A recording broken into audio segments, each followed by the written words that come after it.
দর্শক, ফেনীর বন্যা পরিস্থিতি জানাতে আমাদের সাথে সরাসরি যুক্ত হচ্ছেন সহকর্মী জহিরুল হক মিলু।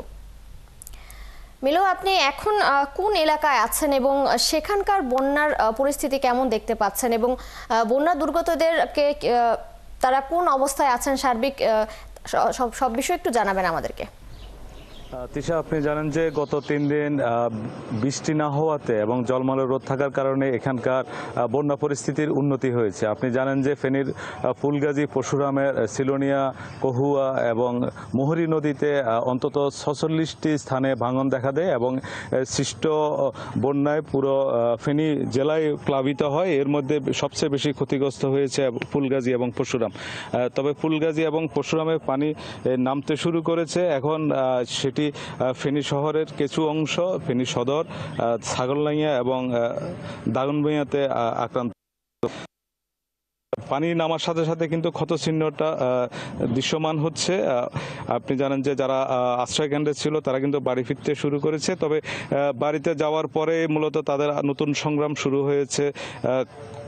কদমাক্ত ঘরবাড়ি, ভাঙাচোরা আসবাবপত্র, পচে যাওয়া খাদ্য সামগ্রী নিয়ে শুরু হয় আবার নতুন বেঁচে থাকার লড়াই। আপনি জানেন যে এ পর্যন্ত আমরা যেটুকু ক্ষয়ক্ষতির খবর প্রশাসনের পক্ষ থেকে জেনেছি সেটি হচ্ছে 146 কোটি টাকার ক্ষয়ক্ষতি হয়েছে। এর মধ্যে কৃষিক্ষেত্রে ক্ষয়ক্ষতির পরিমাণ 38 কোটি 7 লক্ষ টাকা, মৎস্য ক্ষেত্রে 8 কোটি 71 লাখ টাকা, প্রাণী সম্পদ ক্ষেত্রে 65 লক্ষ টাকা এবং সড়কের ক্ষেত্রে 90 কোটি টাকা বাদ, এবং পানি উন্নয়ন বোর্ড বলছে যে তাদের 9 কোটি টাকার বাদ ভেঙে গেছে।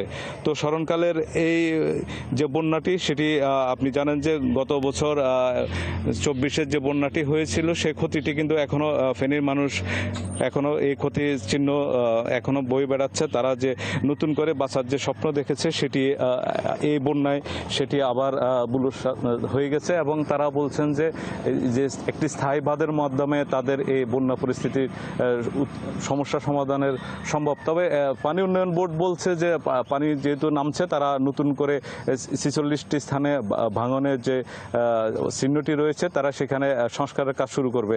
তবে তারা বলছে যে যেটি টেকসই বাঁধের দাবি এলাকাবাসী, সে বিষয়ে পানি উন্নয়ন বোর্ড বলছে যে চলতি বছরে তারা একটি মেগা প্রকল্প নিয়েছে যেটি 7,340 কোটি টাকা।